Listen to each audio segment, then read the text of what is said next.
You got 96 in 4 unit, you got 97 in 3 unit, you got 97 in physics, you got 96 in chemistry and bio, and you got 94 in English advanced. My teachers had advised me to not do English advanced. They were like, Nidhish, you gotta do standard.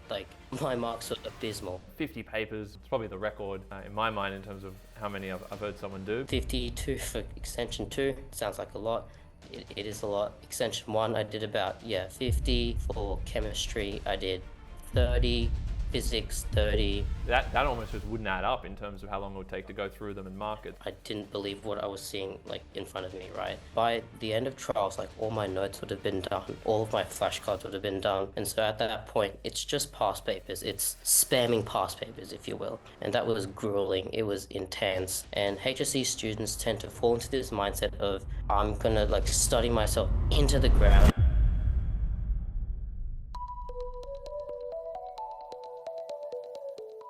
What's up everyone, it's Johnny from Jettle. Welcome back to another episode. Today I'm joined by a very, very special guest because it's a returning guest from our game show Mastermind. It's Nidhish, who just finished his HSC and did amazingly well. He actually did so well, he duxed his school. He got an ATAR of 99.90. Right, so basically as high as it goes. Would have been in the top 100 in the entire state. So Nidhish, welcome. Thanks for joining us. Very keen to hear your insights. How are you feeling having finished the HSC? I'm feeling great, Johnny. Just recently got offers into my dream uni and course, and so I'm over the moon right now. I'm currently in India on holidays with the family. And so yeah, life's looking pretty good. Amazing. So what degree did you get into and what are you going to be doing this year? Yeah, so I recently got an offer into medicine at the University of Newcastle. So that's really nice. I can stay in Newcastle, don't have to move out. I can stay with the family. So yeah. Well, congratulations. Really good to see you again. And as I mentioned, you have been on here before. We saw you during a Mastermind episode. And just for the viewers who weren't there to witness you on Mastermind, how did it go? What's happened since? Johnny, I was so damn close to winning. I was like 1 or 2 questions off. I think about it every single day. My friends joke about it all the time. It's always on my mind. But it was a really nice experience. I like the whole concept of Mastermind, and I watch every single Mastermind episode and the interviews and everything that you do on the channel. I think Jettle is an amazing platform, so yeah. Oh, look, really appreciate that, really kind words. And I know you and your school use Jettle as well for kind of resource revision, study revision, exam preparation. So really cool to see just how well you can go having guides like that to assist you. But obviously there was a lot of hard work that you put in. I'm sure there was a lot of strategy, some tactics to it. So let's get into that. I'm sure what people want to know is how exactly do you get an ATAR of 99.9?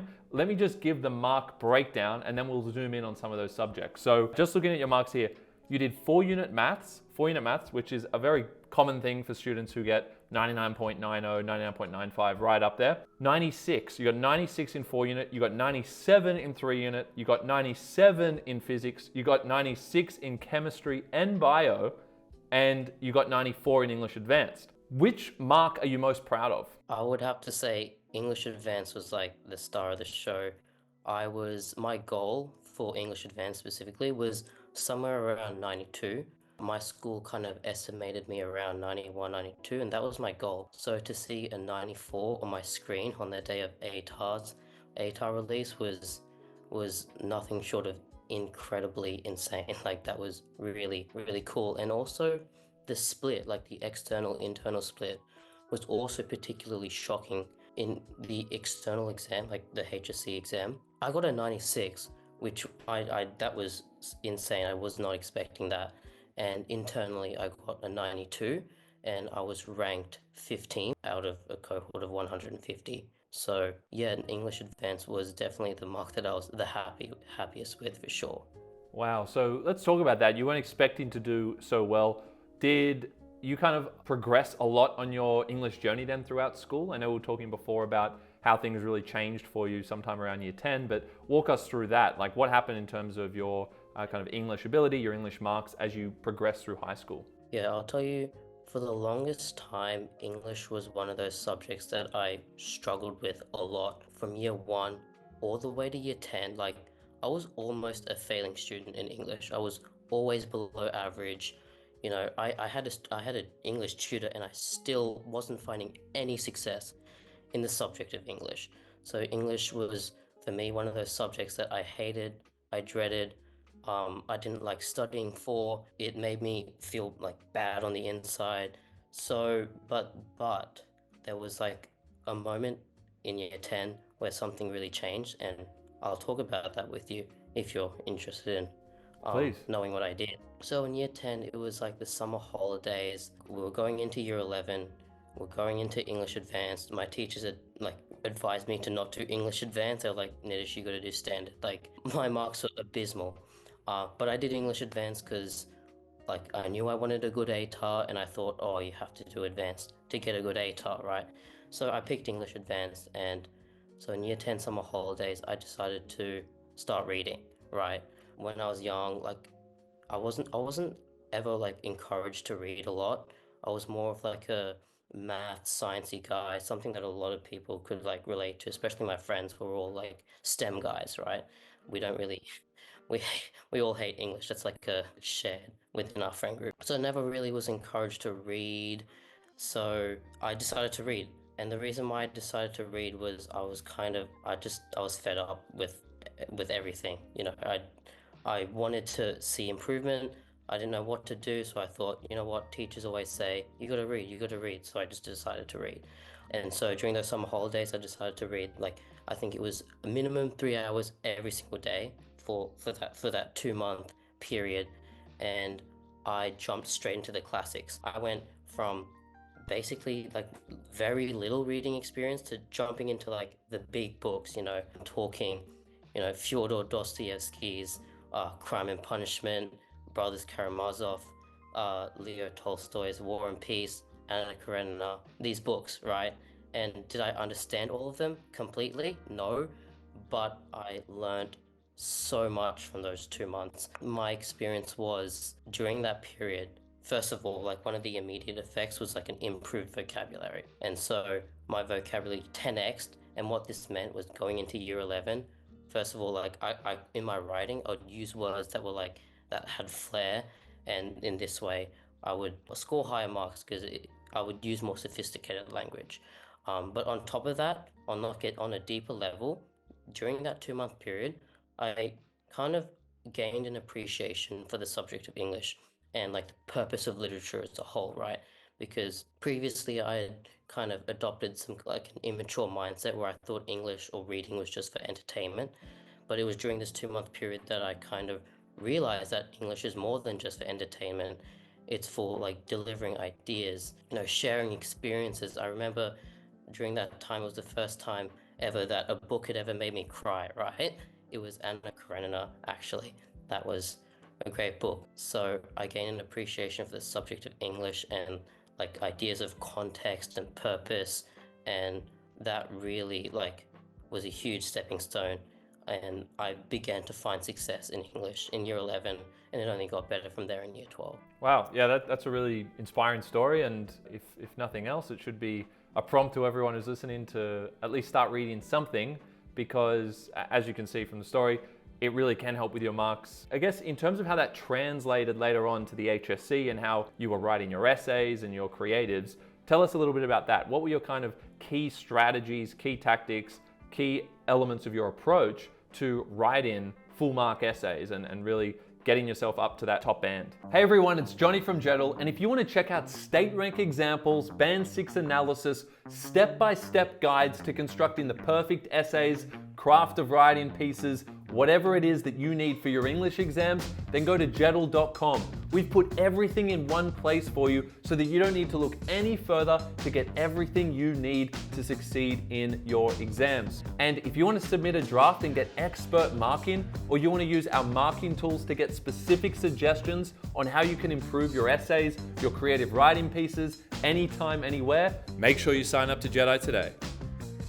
I would say like that 2 month experience during the summer holidays was kind of it. It didn't directly affect my marks later on, but it was kind of like a domino effect. It led into another thing, which led into another thing. And so for me, I remember, the summer holidays had ended. I was going into year 11, And the first task that we had was like a creative writing task, right? And I remember I got a 16 out of 20 for that, which was incredible, right? In year 11, I got 11 out of 20 for a creative writing task. I got 16 out of 20 in year 11. That was amazing. I I adopted like the ways that my favorite authors had written, right? So my favorite author is Dostoevsky, and I really liked the way he structured his sentences. I liked the syntax. I liked like the themes that he covered in his stories, and so I adopted that into my own writing. I scored a 16 out of 20. It's respectable. It's not like amazing. And then moving into essays, which is one of my strong suits. I remember assessment task two was an essay that I did, and I scored 20 out of 20, which I, I I didn't believe what I was seeing like in front of me, right? That was the first time I'd ever gotten an A in something in English, sorry. And I think it was a W.H. Auden essay. And I think what contributed to me like scoring that mark was I think I was just better able to understand his poetry. I had an improved like comprehension ability, and that stemmed from like that 2 month experience, right? So I think I understood his poetry more deeply. I understood these ideas of purpose and context, and this enabled me to write about these ideas in my own essays, which would have impressed like the English teachers, especially like for a year 11 student who understands these ideas of audience and context. These are typically like year 12 concepts, but I think I had these ideas down in year 11, and so yeah, that really helped. So then by the time you got to year 12, you were in a position where you were motivated, you'd seen improvement, you were interested, or at least more interested in the subject. How then did you approach those final year 12 essays? Was that something that you actually drafted for? Did you have core drafts? A lot of people always ask, did you memorize? What was your exact approach for getting ready for each assessment and then the final exams? So my preparation kind of looked like one essay per module, I would say. Now, I've watched like the interviews that you've done with other high achievers telling us, they memorize 3 essays per module. I I don't have those kind of like I don't have that memorization ability, unfortunately, so I just stuck with one. It worked pretty well for me. So what I did was I had just one broad essay, and once I had written it and perfected it and received feedback from my teachers and tutors, I would then test it against different questions, right? Whether it be like broad questions or specific questions. And if I found that my essay didn't work for a specific question, because often I'd encounter this issue, right? Like there'd be a question about love, and my really broad essay only had one love paragraph. So what am I supposed to do with my other 2 paragraphs that aren't about love? What I'd do is I'd go back and I'd just like write up two love paragraphs, or I'll try my best to like adapt those paragraphs to make it about love. So that's what I do in case I encountered a question that wouldn't fit with my essay. Makes a lot of sense. And in terms of length and preparation, in terms of timing, that's something I always talk about. How did you go about that? How did you know how long to make each essay? Did you time it as you wrote it out and have to cut things down? My essays were roughly 1,000 words. I'm fortunate enough to be like a really fast writer, and so timing for me wasn't really an issue. I tested it a few times. I'd write out my essay under time conditions, and I typically would be able to write them within the given time. So I was good on that front. But I had friends who, would struggle with timing, and so what they would do is they'd have to cut back on their essay. There's no other way of going around it. Yeah, awesome. It definitely is an advantage to be a faster writer. So anyone listening to this, as long as the exams are written exams, you should be working on your writing speed, because it absolutely is an advantage. It means that you'll be able to cover more content. It doesn't mean you should start to become kind of superfluous with what you're writing and writing things that don't need to be there. You still need to be concise, but it means you can get through more analysis and have more of an opportunity to demonstrate your knowledge and understanding of a text. So work on your speed of writing, but once you kind of max out on that speed, you then need to time out your essays and be realistic about how much you can write while still allowing time to actually process a new question, unpack that question, and make the required changes to a pre-prepared essay, for instance, or actually come up with a new essay on the spot based on all the material that you've learned in preparation.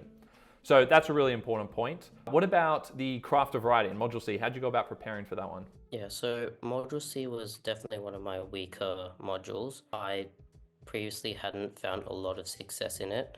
Like year 11, I only got a 16 out of 20. I remember in my trials, I didn't score that well either, but I think I found a lot of success in the HSC exam though. And I did a few things to improve from the trials to the HSC exam. I will say I didn't really adopt the most optimal, most effective approach to Module C, but what I did personally and what happened to work for me was I had one discursive and one imaginative that I was really happy with. For the discursive, I had crafted that like in a like maybe March or yeah, I think I would have crafted it in March in the lead up to my second assessment task. And in that second assessment task, I got a good score for it, so I knew that discursive was like polished and I was happy with it. And of course, I had to craft an imaginative piece just in case they asked that in the exam. And so I went into the HSC exam with just those two. And I'll be honest with you guys, like I got really lucky with the Module C question, right? And this is a real thing where you can just get blessed with good questions or you can get unlucky. You know, I happened to get a question that really suited well with my discursive piece. I remember the question was something about, you know, earlier things competing with like modern technology or whatever. And my discursive was like a twist on like John Keats' idea of negative capability. The title was positive capability, right? To do with like science versus appreciating the natural world without rationalization. I got super lucky with the question. It can happen to some people. That's just how it goes, I suppose.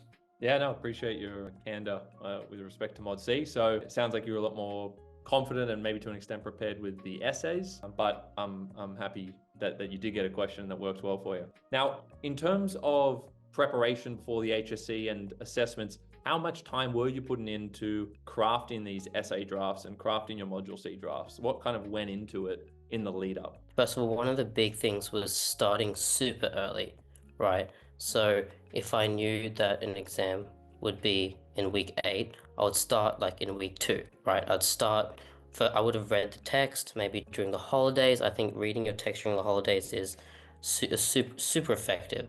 I think reading your text during the holidays and making it feel like it's not study, but actually you're enjoying the text is a useful technique. And so I would have read the text and then I would have began writing an essay for it. And I had a tutor whom I was very happy with, and I would just get feedback week after week. And I know, some people don't have access to a tutor, and that's completely okay. You don't need a tutor to do well in English. I had plenty of friends who didn't get tutored for English, but I also had a lot of friends who did get tutored for English. So I was blessed with a tutor, and so I would get feedback very, very early on, and I'd craft it week after week. I would spend maybe 2 or 3 hours a week just building on top of the essays, finding quotes, analysis, these sorts of researching as well. I remember going on to, what's that website called? Gettle. JSTOR.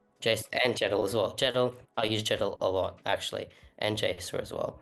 JSTOR is like an academic website. I discovered it through watching a Jettle interview. JSTOR was good. I'd spend hours just reading articles, especially for Module B as well, because these texts are really complicated. So researching these academic articles helps, especially with Module B. So yeah, about 2 to 3 hours a week consistently, and by the time we'd get our assessment notification, which would be 2 weeks out from the exam, I would have been fully prepared. Right now I'm at the stage where I'm just writing out essays, timing it, adapting it to different questions. So that's how I approached essays. And if we zoom out and just look at your preparation more generally, going back to that huge ATAR that you got, 99.9, big marks in maths and sciences. So how much were you studying overall in the lead up to the HSC? Because in that kind of 2-3 week period before the exams start, people always wonder how much you need to be doing. What did that look like for you? In the lead up to the HSCs, the maximum I would have done would have been 7 hours every day, like 2 weeks out from the exam was when I would have hit that peak. And this study kind of looked like it would be 2 trial papers from 2 different subjects. and I'd mark it. Or if it was English, I'd write out like a short answer response and a few essays and then hand it in to my teacher or my tutor. So yeah, for me, seven hours a day was like the peak of it, and that was grueling. It was intense. Um, I was definitely feeling burnt out towards the end of it. So yeah, that was kind of my HSC experience. And how did you structure those days? Were you super rigid with, maths every day or every second day? What did it look like? What did a typical day look like for you? Yeah, so I didn't really timetable or schedule. I kind of just did what I felt like I needed to do in the moment, but I'd ensure that all my subjects were kind of spread out over the week.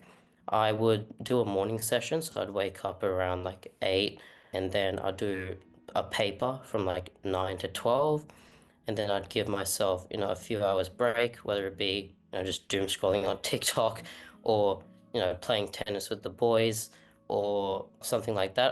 I'd take a break and then I'd do my afternoon session, which would be another paper, and then I'd mark them, and that afternoon session would begin at around maybe 3, and it would end at around 6 or 7, and then I'd have dinner, go to bed, rinse and repeat. Also, yeah, so from after trials leading into the HSC, past papers was the biggest thing for me. By the end of trials, like all my notes would have been done, all of my flashcards would have been done.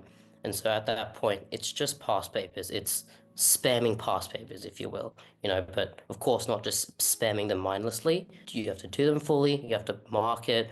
Often, when I would make a mistake, whether it might be a chemistry paper, I might have forgotten to say something, I'd write that down on a flashcard, right? So past papers was a huge thing. I did a lot. I was a huge, huge, huge fan of past papers. I knew that they give you the most value for the amount of time that you put into them, I think. And so for Maths Extension 2, I did around, like, I think it was 52 papers, right? From trials to the HSC. I did a lot. But I will say, you're allowed to skip questions, right? You don't have to do the full paper. I think out of those 50 papers, I would have done 10 full papers from start to finish, but the rest of them, I would have skipped the easy questions, and you're allowed to do that, right? The way 4-unit maths exams are structured, you have like 20 multiple choice, and then question 11, 12, 13, 14, 15 to 16. And typically 11 to 13, they tend to be very easy, like band 1, band 2 questions. So you don't have to do that. You can skip it, and that saves you like 90 minutes. So you can get a full trial done in 90 minutes, right? If you did the whole paper, it would take you double the amount of time. So 52 for extension 2 sounds like a lot. It is a lot. Extension 1, I did about, 50. For chemistry, I did 30. Physics, 30. Biology, I did biology as an accelerated subject. So what this meant is I just had so much more time. I don't know how many papers I did, but I probably did like 50, upwards of 50, right? Because it was an accelerated, I just had much more time to the subject. And for English Advanced, so I did a lot of short answer questions. And so I'd go on THSC online, and I probably did around like 10 papers of short answer questions. And then I'd just kind of go here and there, look at a few essay questions. I'd write out a response, give it to my teachers. I probably wrote maybe 3 to 4 like essays per module to like to answering different questions. So that was kind of like what my volume looked like. It's a bit on the higher end for sure. Yeah, that's what it looked like for me. Yeah, it's definitely a huge number, and 50 papers. It's probably the record in my mind in terms of how many I've heard someone do. But I understand what you're saying. You weren't doing 52 full papers, because that almost just wouldn't add up in terms of how long it would take to go through them and mark it. So you were kind of doing some full papers, and then what I really liked about your approach is you were only focusing on the weaker areas or the harder areas, because it can be very tempting to actually just keep doing the easy questions because you feel comfortable doing them. It's nice and validating. But you were actually disciplined enough, by the sounds of it, to focus on the questions that were going to minimize the amount of mistakes the most, because you probably weren't going to make that many mistakes on the easy stuff. So that sounded like an important part of the strategy as well. I'd agree. So past papers are huge. I love that you said, you get the most bang for your buck on it. Actually just made a video about that in terms of the 80-20 rule and focus in on that one thing for each subject that's going to give you 80% of the results, which obviously for maths and sciences, it's past papers. For English, it's producing the one core draft per module and looking at different questions, writing out introductions and topic sentences. If you do nothing else, you're probably still going to do really well if you just work on perfecting those things. So you've got to figure out what that thing is for your subject. What is that one thing, whether it's past papers, drafting, just doing practice questions based on syllabus dot points, whatever it is based on your subject, figure out what it is and spend the majority of your time on that rather than being tempted to just keep making notes, keep doing things that aren't actually going to translate to higher marks in the exam. So that's a really key point. Is there anything else you want to share about your kind of general study approach? I mean, you did a lot of volume. You've been very clear about how you approached English and maths and the sciences as well with the past papers. Anything else that was really key, you think, to your success? One thing that I did was I prioritized study techniques that have what I like to call a high like stimulus to fatigue ratio, right? And what I mean by that is we can say stimulus is like how much you learn from that study session, or more specifically, like how many marks worth of knowledge did you gain, right? So if you do a paper and you get 95 out of 100, I guess your stimulus would be 5 units, right? Because those 5 marks worth of mistakes that you made, you would have learned from them, right? And you're not going to make them again in the future. And then fatigue can kind of be defined vaguely as maybe how many hours you spend studying combined with like how draining it is, right? And for me, again, I'm going to keep on glazing past papers because I think like they're just the best way of studying. For me, had the highest stimulus to fatigue ratio. I gained an incredible amount of knowledge from doing past papers and also marking criteria as well, especially for science subjects. It's all about understanding like what a marking criteria is. If you've got a 3 marker, you probably need to check off 3 different things. And also syllabus, the syllabus is also super important, especially for science subjects. So I did 6 units worth of science. I did bio, phys, and chemistry. I'm a big science guy. One of the things that I found incredibly helpful was printing out the syllabus. I'd print out the syllabus, I'd put it up on my wall, and I'd use what's called like a traffic light system. And so what that kind of entails is if there's one part of the syllabus that I'm not really sure about, I'm unfamiliar with, circle it or highlight it red. If I was super confident with it, I'd highlight it green. And if I was somewhere in between, I'd go yellow, right? I did this all on my whiteboard, and this helped. First of all, it prevented me from wasting time on dot points that I was already familiar with, and it allowed me to prioritize my time on the stuff that I wasn't familiar with, right? And so that traffic light system, printing out the syllabus is like for all science students, the syllabus should be your Bible. It's amazing, it's helpful, and all the questions that you'll encounter in a paper have to come from the syllabus. They just have to, right? So syllabus is kind of like a cheat way of like predicting what questions you'll get in the exam. So syllabus is definitely useful. Excellent. Well, thank you so much for that. And finally, I'm interested to see if you've got any other general advice for the students watching in terms of how to manage stress, manage your time throughout the HSC. Yeah, I want to talk about one thing, which is sort of like a mindset that a lot of students fall into, which I like to call like the David Goggins mindset. David Goggins is basically he's like an influencer, and he's well known for like his motivational speeches. He's the kind of guy who makes you want to wake up at 3 a.m. and bust out 50 push-ups. So he's well known for that, and he's like a really tough, hard, rigid guy. And HSC students tend to fall into this mindset of I'm gonna like study myself into the ground, and I'm gonna get a 99.95, and I'm just gonna go Rrr. And for me, I knew that first of all that would lead to burnout, and it's just not the most effective way of studying. And so for me, I'd make sure I allowed myself to indulge in guilty pleasures, right? Like scrolling TikTok. That was one of the things that I really enjoyed. My friends made fun of me for it, but it helped just relax, chill. It enabled me to sustain my workload over an extended period of time. Other things, playing sports.